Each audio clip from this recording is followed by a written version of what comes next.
건강검진에서 갑상선에 혹이 있다는 말씀 들으셨나요? 양성이니까 괜찮아요. 1년 후에 다시 봅시다 라는 말만 듣고 돌아오셨나요? 그런데 충격적인 사실은 초음파 모양이 나쁘지 않고 세포 검사에서도 양성이 나온 경우에도 20명 중 1명은 최종적으로 암으로 진단된다는 것입니다. 특히 세포 검사 결과가 비정형이라고 애매하게 나왔다면 3명 중에 1명이 암입니다. 오늘은 이 영상 하나로 갑상선의 결절 이대로 둬도 되는 건지 그 찝찝한 마음을 명확하게 해결해 드리겠습니다. 언제 세침 검사를 받아야 하는지, 어떤 경우에 더 정밀하게 봐야 하는지, 그리고 왜 갑상선 전문의에게 검사를 받아야 하는지까지 말씀드리겠습니다. 갑상선은 목의 아래쪽 가운데 있는 나비 모양의 내분비 기관입니다. 여기에 뭔가 혹이 생기면 그걸 갑상선 결절이라고 부르죠. 손으로 만져질 수도 있지만 대부분은 건강검진에서 초음파 검사를 하면서 발견이 됩니다.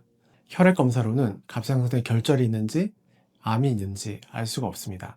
그럼 갑상선 결절은 왜 생길까요? 솔직히 말씀드리면 정확한 원인은 아직 밝혀지지 않았습니다. 따라서 내가 뭘 잘못해서 아니면 내가 뭘 잘못 먹어서 생겼나 하고 자책하실 필요는 전혀 없습니다. 하지만 중요한 것은 원인이 아니라 결절이 암인지 아니면 그냥 가지고 살아도 되는 양성혹인지 정확하게 잘 찾아내는 것입니다. 갑상선 결절을 전문적으로 보는 과는 여러 곳입니다. 저는 외과 의사고요. 영상의학과, 이비인후과, 내과 등에서도 검사를 하는데요. 여기서 정말 중요한 포인트는 반드시 갑상선 검사를 전문으로 한다고 표방하는 병원을 찾아가셔야 하는 것입니다. 왜냐하면 갑상선 초음파는 보는 사람의 실력에 따라 결과가 완전히 달라지거든요. 초음파를 많이 보고 세포 검사를 많이 해서 실제로 암을 진단해 본 경험이 많은 사람이 가장 잘 봅니다. 경험이 많은 전문가는 남들이 못 보는 미세한 것도 바로 찾아낼 수 있습니다. 초음파를 1000번 본 의사와 10,000번 본 의사는 다를 수밖에 없습니다. 세포 검사를 하고 결과까지 확인하는 의사는 보기만 해도 어떤 결절이 위험한지 감이 옵니다. 초음파 검사를 받고 나서 모양이 좀 안 좋네요 라는 말씀을 들으면 깜짝 놀라실 수밖에 없습니다. 이건 보통 갑상선 암 중에서도 특히 유두암 가능성을 말하는 것입니다. 우리나라 갑상선 암의 90%가 유두암인데 유두암은 특징적인 모양 변화가 생깁니다. 암으로 의심된 혹은 이렇게 생겼습니다. 첫 번째, 물혹이 아니라 딱딱한 덩어리 혹입니다. 두 번째, 초음파에서 주변보다 색깔이 짙은 회색, 즉 저에코성을 띱니다. 쉽게 말해 더 시커멓게 보인다는 뜻입니다. 세 번째, 경계가 뾰족뾰족하거나 불규칙하게 됩니다. 네 번째, 하얀 점 같은 미세석회가 보입니다. 다섯 번째는 위아래로 길쭉한 키가 큰 모양입니다. 하지만 여기서 정말 중요한 함정이 있습니다. 이것 때문에 많은 분들이 암을 놓칩니다. 바로 여포암입니다. 전체 갑상선 암 중 두 번째로 흔한 여포암은 약 4% 정도인데 겉모양은 타원형으로 예쁘게 착하게 생겼는데 암인 경우가 있습니다. 그래서 모양만 보고 모양이 괜찮네요, 양성이에요 라고 하면 절대로 안 되는 것입니다. 갑상선 결절이 발견되었다면 갑상선 전문병원에서 정밀한 검사를 받으시게 됩니다. 갑상선 전문의가 확인하는 것은 결절의 모양, 암일 가능성이 높은 모양인지, 그 다음에 결절의 위치, 피막에 닿아 있거나 주변 장기에 붙어 있지 않은지, 그리고 림프절 상태, 암이 전이된 것은 아닌지를 봅니다. 임파선은 중심경부 임파선과 측경부 임파선이 있습니다. 그리고 검사한 결절의 크기도 중요한데 5mm 미만의 혹은 암이 의심되어도 전이가 없으면 검사 없이 관찰을 할 수 있다는 가이드라인이 있지만 저는 결절의 위치도 매우 중요하게 봅니다. 크기가 5mm 미만으로 작아도 피막에 갑상선 껍질에 닿아 있거나 주변 장기에 붙어 있는 경우에는 저는 세포 검사를 하고 있습니다.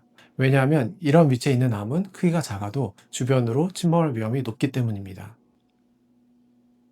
세침 흡입 검사는 가는 바늘의 주사기로 결절에서 세포를 채취하는 것입니다. 초음파를 보면서 정확한 위치에 바늘을 찔러서 음압을 걸고 움직이면 세포가 떨어져 나오게 됩니다. 이 세포를 병리과에서 현미경으로 보고 암의 확률을 평가합니다. 이 세침 흡입 검사 후에 세포 검사 결과를 베데스다 분류라는 6단계로 나눠서 알려주는데요. 복잡하긴 하지만 간단히 핵심만 짚어드리겠습니다. 카테고리 1번은 검사가 실패했거나 실체 세포가 없는 경우입니다. 세포가 부족해서 판단이 불가한 경우로 재검사가 필요합니다. 카테고리 2는 양성입니다. 악성 가능성 5% 미만입니다.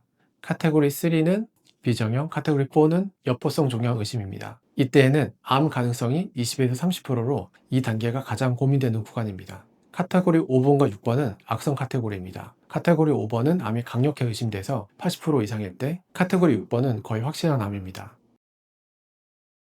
여기서 중요한 것은 초음파에서 모양이 괜찮고 세포 검사에서 양성 판정을 받았어도 최종 수술 결과 20명 중 1명은 암으로 진단이 됩니다.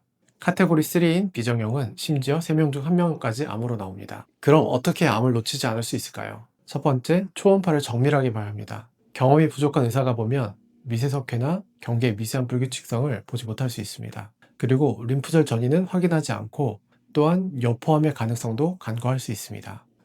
두 번째, 세침 검사도 정확한 위치에서 해야 합니다. 결절에서 가장 의심스러운 부위에서 세포를 채취해야 정확합니다.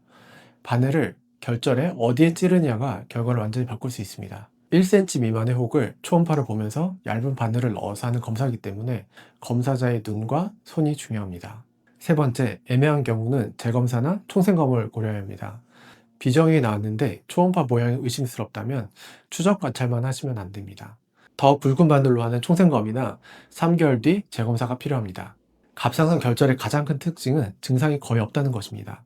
1, 2cm 이하의 작은 결절은 물론 심지어 2, 3cm가 되어도 특별한 증상이 없습니다. 그래서 증상이 없으니까 괜찮겠지 라고 생각하는 것이 가장 위험합니다. 이것이 바로 정기적인 검진이 필요한 이유입니다. 증상이 없어도 2년마다 한 번씩 반드시 갑상선 초음파 검사를 받으셔야 합니다. 크기가 커지면 나타날 수 있는 증상은 밖에서 봤을 때 튀어나와 보이는 미용적인 문제가 있을 수가 있고, 침을 삼킬 때 걸리는 느낌, 이물감이 있을 수 있고, 그리고 압박감이 들 수도 있습니다.